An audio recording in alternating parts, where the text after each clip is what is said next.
Hi, my name is Mike Russakoff. I'm 48 years old. I was born in Queens, New York. I moved to Atlanta, Georgia in 1980 when I was 8 years old. I have attention deficit disorder, ADD, and due to it and because of it, I was fed drugs, Ritalin, at 5 years old, a very young age. Took something similar until I was about 18, until I was sick of it and stopped doing that and moved on to harder drugs and wound up down a path of almost killing myself at 47 years old. I OD'd, and it took that to really open my eyes and have the desire to quit that I really wanted to. So unfortunately it took that long and that many years and that much BS and problems to get to that point. But my life's been good and bad. I've had a lot of horrible experiences. I spent a good amount of time through my youth in and out of jails, rehabs, institutions, um, and it it never goes well. It's it's it's a horrible ride. And on top of all the bad that's happened, there's also been a lot of good in my life. Um, I built a half pipe in my backyard when I was 15 years old. Um, My family from New York lives one street over from John Gotti. I was in a John Gotti block party, 4th of July block party turned riot against the police in the early 80s, middle 80s. And yeah, that was a crazy story there. Um, I headbutted Lane Stanley from Alice in Chains. I was crowd surfing at the Masquerade in Atlanta, and it's a small little venue. It's a small room. Anyways, people threw me towards him. I headbutted his nose on accident. He bled like a stuck pig through while singing "Wood" the entire song. Never skipped a beat. That was an amazing story. What else? I used to like to. I was big into cave exploring when I was a kid. Me and my buddies would go find all the caves around and check them out. I was into uh, collecting crystals and glaciers from underground, and I always thought the stuff was neat. I had a neat crystal collection when I was a kid. But anyways, we were in a cave one time, and we were crossing over a pathway, and I slid straight down at an angle and free fell 15 feet into an underground pond. Okay, I was against in the water now, submerged in the water, wearing uh, a combat boots, an army jacket. I was way down to the gills because it's very cold underground. I'm in this underground pond, and the wall in front of me is just it's a straight wall, and I'm crawling up this thing, and I'm trying to get out, but I'm sliding back into the water. My legs have gone numb now because it's like a few degrees above freezing. I almost drowned to death, and my buddies were there, John Dadian and what's Dan and Dan Kirk were there, and luckily, by coincidence, there was two other guys in there, strangers with ropes, that threw the rope down and pulled me out. I almost drowned to death. That was one experience. A lot of, like I said, in and out of rehabs and good and bad relationships. Um, I've seen and done a lot. Like I said, I was on drugs from early age. I started experimenting with psychedelics at 14, 15 years old, and was in LD class, so it was real hard to get by with and deal with that. It was embarrassing. I looked down on myself. Like I said, it was humiliating. I'd have to stand by the door at the end of the class and try to sneak out without being detected, without being an LD kid. Um, I attempted suicide because of it. A girlfriend of mine, a young childhood friend, told her school. Her school got in contact with my parents. They put me in rehab. They locked me away for about 6 months. I was in a rehabilitation facility. After 6 months, my parents' insurance cancels out, so they can't afford to pay out of pocket. But I go to day program, so I'm going to this, now I'm able to go home and I'm going to this place back and forth during the day, right? Well, I'm in this class about a month or two. It's like two guys and three girls, or three girls, two guys, vice versa, whatever. Anyways, one of the guys that was in the class was this guy. He was in there for being a perfectionist, right? Like his dad, he could never make his dad happy, satisfied.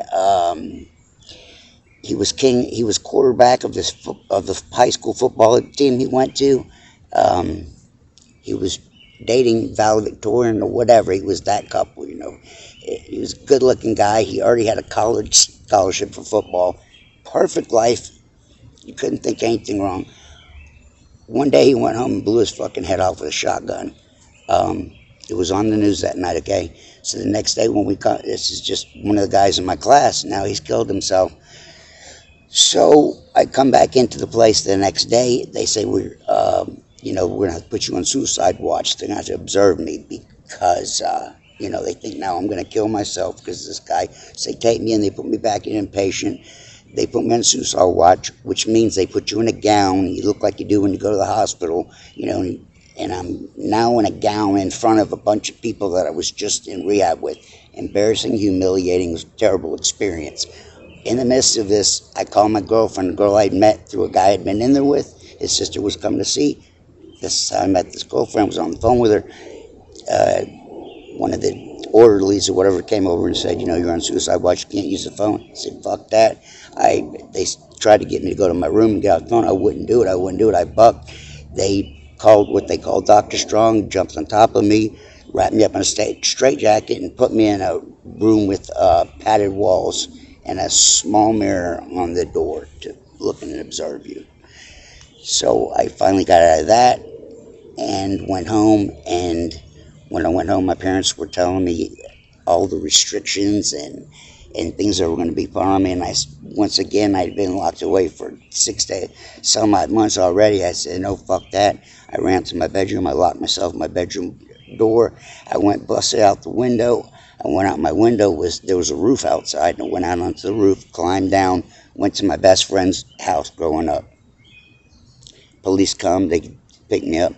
My parents call my doctor. They say he's had a medical or a psychological breakthrough, but when he needs observation. So they take me to, now I can't go back to day camp,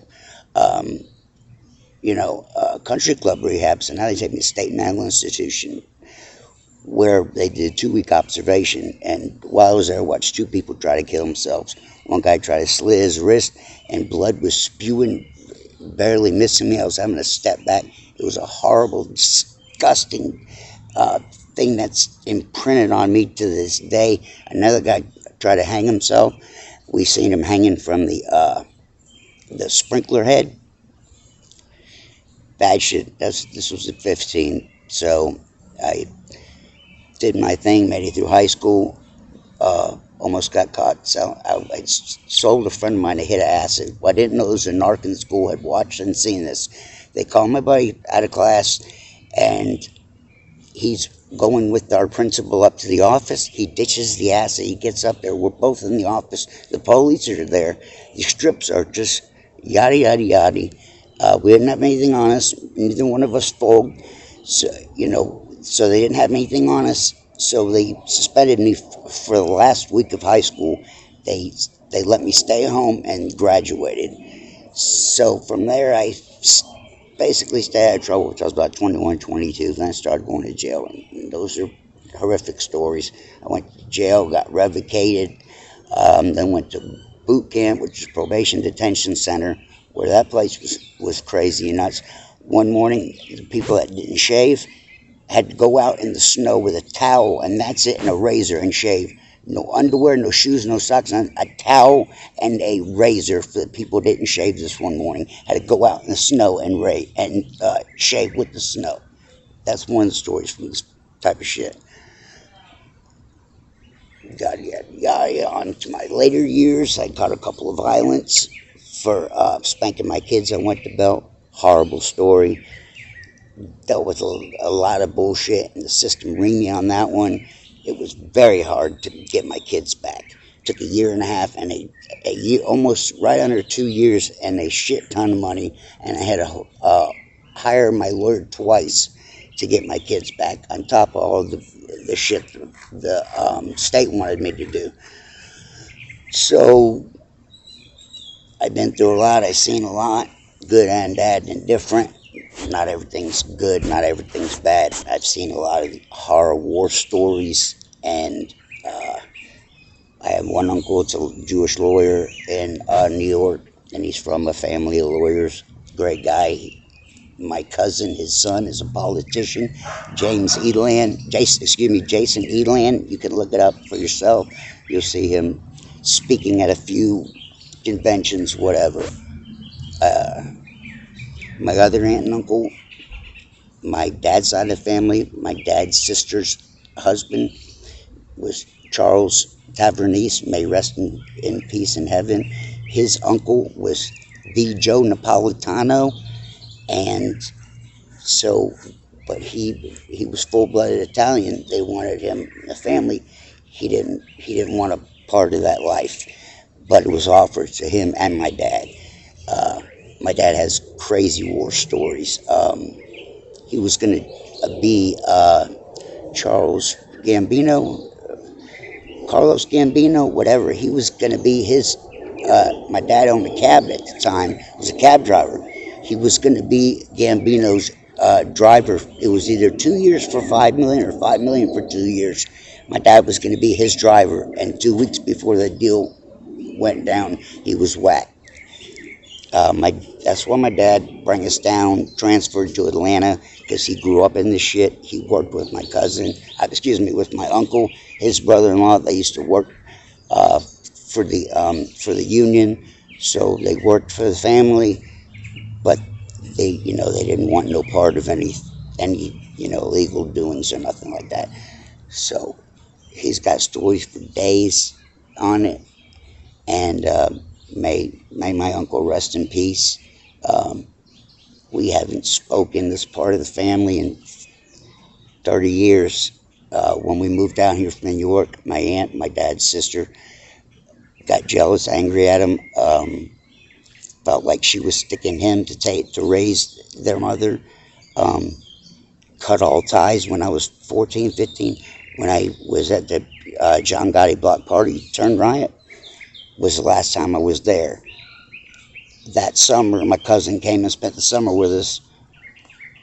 We didn't go down so great. I was, a spoiled little kid, etc.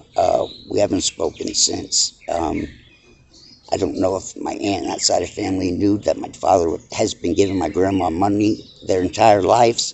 My grandma just passed away a couple of years ago now, but my dad's been giving her money since I was a kid.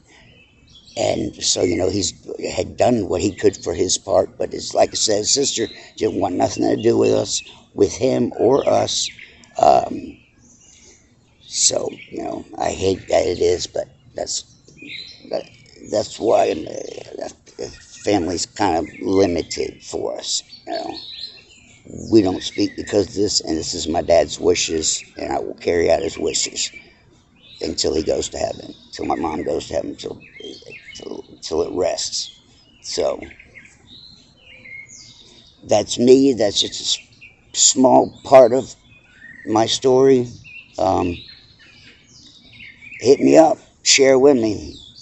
I'd love to help the younger version of me. If I could do anything and help anyone, just be happy with the little that you have, the little that you might do. If it means smoking a joint or drinking a beer, if that's all it is, then let that be it. But don't move on. Don't take the first pill or the first line, because it ends ugly, it ends bad. It does end in prison or dead. I can't tell you how many people I know that are dead now from drugs and for shit that hardly even involves them. I have a good friend, his closest friend, this guy, I'm not going to say his name, he's got a wife and a girlfriend. They know about each other, etc. The girl goes out, she gets a pill, whatever. She comes back, tells this guy the pill was no good. You need to go see this guy. He went to just go talk to a guy, man to man. Guy pulled out a shotgun, blew him, killed him, uh, right in broad daylight at a gas station off South Marietta. In broad daylight, me and a buddy had happened to drive by and seen it. We didn't know at the time, but we drove by and was like, "Oh shit!" It was like 10 cop cars, right? Went on about whatever. My buddy calls me up a couple of days later. You remember we drove by that gas station? There was all those cop cars. Yeah, he said. Yeah, so and so went to talk about that pill, and I had been with my buddy, and he had been by this guy's house that night. He was telling me that this story as it was unfolding, and we see the cop cars a couple of days later. Said, yeah, we went and confronted about that. That was him. So think before you react. I wish I would have listened to everything my dad said a lot sooner than I did. It took me till I was 40 years old to grow up. We're still growing up. God bless every one of you.